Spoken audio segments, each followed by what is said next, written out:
Okay, and then around the pits, you have nothing but these grotesque demon reptilian or reptile-like things, making sure they don't crawl out. It was horrible. You have people who look like bone. I would say they look like bones. Some of them were bones, but actually flesh hanging off, which is incomprehensible to some people to even imagine how, but the things that I saw in the tortures that I saw is that you regenerate. So just say if your arm falls off, it'll grow right back so you can get tortured again. It's a place of pure torture, like torture. Hell is it's no relief. There's nothing. But as I'm looking at this one demon, he was about 8 feet tall. He looked at me and laughed. And then all I remember was these thousands of maggots, worms, and they're like thick. They're thick. They're thick as soda cans. Okay, they're not like regular maggots here in this dimension. They are thick and they're big, and they started to chew at my feet. And then once it was a few of them, when I looked down, it was hundreds of them. They started to make a mound around me, up to my knees, of these demonic maggots. I don't even know how to explain it. But that was the least of my worries, because I felt getting a hand picked me up from the back of my head, and it flung me. It flew. Now, as I flew, okay. Now remember, you have no energy. There's no nothing. Even just when I laid down, I couldn't get back up. But now I'm realizing, in hindsight, that the Lord was with me, because a lot of these demons, they wanted to attack me. They wanted to rip me apart, and I could just feel the hatred that they have for mankind, the hatred that they have for us. It is beyond anything. It is beyond, and you can feel it's ancient, and you can feel it is powerful. It is power in their hate. It is so powerful. Yeah. All right, 1 second. Okay, because people don't understand that these demons feed off our depression. They feed off our anxiety. They feed off our aggression. They feed off our hate. They just feed off of us. So that's why they call us in the background.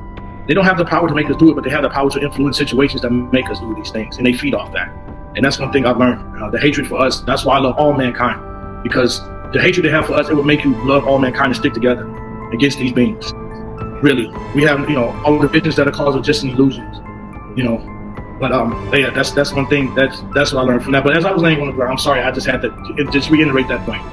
But as I'm laying and I can't get up, and the thing is, in reality, I wasn't breathing because there's no oxygen down there. I think it was more mental, psychological, because I was so used to being in the physical. So I'm trying to breathe, and I'm realizing. So I'm barely standing up, and that's when I think the Lord showed me it was the whole hell of this section, because hell has sections. I'm going to explain that soon. It has many sections. It was illuminated for me where I can just see everything. And when I tell you, the tortures, wow, I mean, it is beyond the stretch of your imagination. And people say, why would God let that happen to us? Why did God send you there? Why did they blame God? But they never blamed the enemy for anything when they were here on this earth. But one thing that I noticed, when you're in hell and when you're internally in a spirit body, you can look at a person inside hell and you know why they're there. You instantaneously know, you know why that person is there. I've seen people there for unforgiveness. I've seen people there who thought they were the best in the church, saying, why did you do this to me? I've seen pastors there. I've seen even some preteens in hell. I've seen a lot of people who think they're doing the right thing, but they're no. Like, for example, the first lady who I saw getting tortured individually, not the people in the pits. There were 2 demons, and they were laughing, these reptile things, and they had her mouth, and they stretched her mouth so far back, like to rip her jaw open, and they were pouring lava down her throat and sticking her throat with spears and just like these old ancient looking lusty daggers, and they were getting a kick, and it was horrible. But then the fact is, she turned the bone, she was breaking up, and then she would rejuvenate, and they would do it all over again and over again and over. And they were taking turns. They were inviting other demonic spirits. They were laughing. They were having fun torturing this lady. And when I looked, and I really knew, this has to be the Lord. I already knew why she was there. She was there because not only was she a gossiper, she was gossiping about people. She got many people wife turned because of her tongue, and she was an alcoholic. And I'm starting to, there was a theme in hell. I started to notice, because people commit a lot of sins on a wide spectrum. But the one that sticks out the most is the one that's going to rectify, that you're going to get inside hell. So let's say, a person who's promiscuous, and that's another one. I'm going to keep it not explicit, but I saw a young lady in hell. There were demons literally taking turns having sex with this woman. And then when I say it's not regular sexual intercourse, it was beyond mine. I mean, I can't say too much to describe, but all I can say is that she was very promiscuous when she was here on this earth, and they were torturing her in ways that you can't even imagine. So yeah, I was just saying the biggest sins that I started noticing that pattern. The biggest sins that you have, because like I said, everybody sins on different spectrums and think it's nothing. It doesn't. No, everything counts. Everything counts. And it's not God, our Father, up there taking a list of you. It also says in the Bible that the flesh will testify against itself. So, people, that is real. Your flesh testifies against you. Your flesh, your desires. That's why he always tells us to get away from pleasing our own flesh, because we're going to put ourselves there. The Lord cries, the Lord heart aches for us, every one of us that go to hell. He does not want that. He does not want that for us at all. It really tears him apart to see us in that predicament. But this back to the tortures, unfortunately. That was only one section.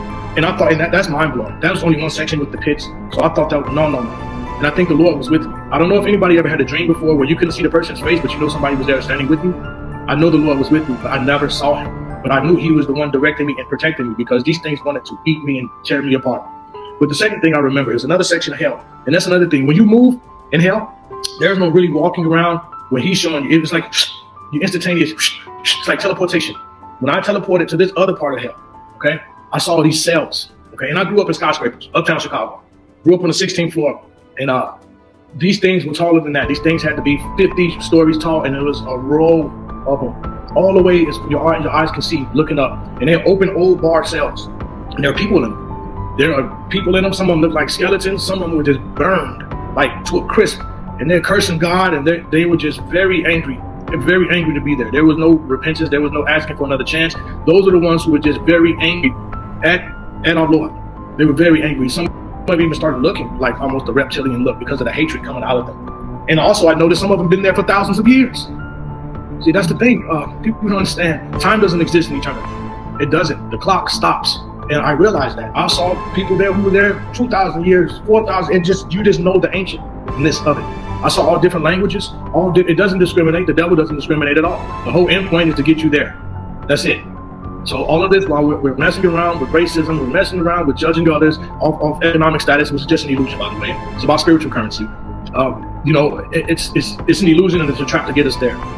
And when I saw those cells, that's when things started to awaken to me. I saw mostly those who were in those cells were people who dabbled in witchcraft, those who dabbled in Santeria, those who dabbled in all kind of tarot cards, those who wanted to know the future, astrology. I just know, like I told you, once you go there, you know. You can just look at a person and you know while they're there.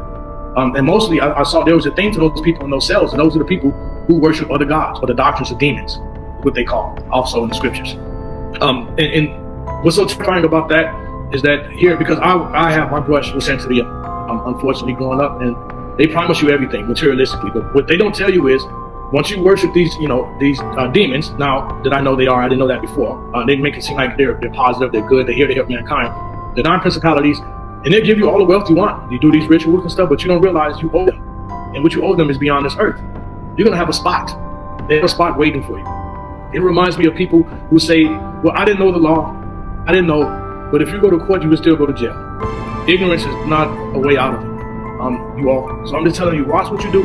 Watch what you confer, because psychics and all of these mediums and things of that nature, of course they're going to tell you things that are right on purpose, because they call it familiar spirits, which I saw them ascending and descending from hell. But I would get to that too. But just be careful, you all, playing with witchcraft, any astrology, any things of that nature, because they have a place just in hell for you. And also the Lord told me that this place grows every day. Actually, it's growing by the second. It's like hell is alive. It is a place that it is a dimension that is alive. You can even feel it. The ground of hell, it moves in waves. It's like a wave. You can feel it under your feet. It's as if, it's like kind of like breathing, but I wouldn't consider it breathing. But it just had a component the same way the darkness has. It was alive. It is alive. That place is alive. But as I'm looking at the cells, all of a sudden I feel again. Now this time I'm standing on the cliff, and I'm looking down, and it looks like a gray area, and it's like dead trees. It's just like a abandoned forest, a dead forest, but it had a path on it. And on the path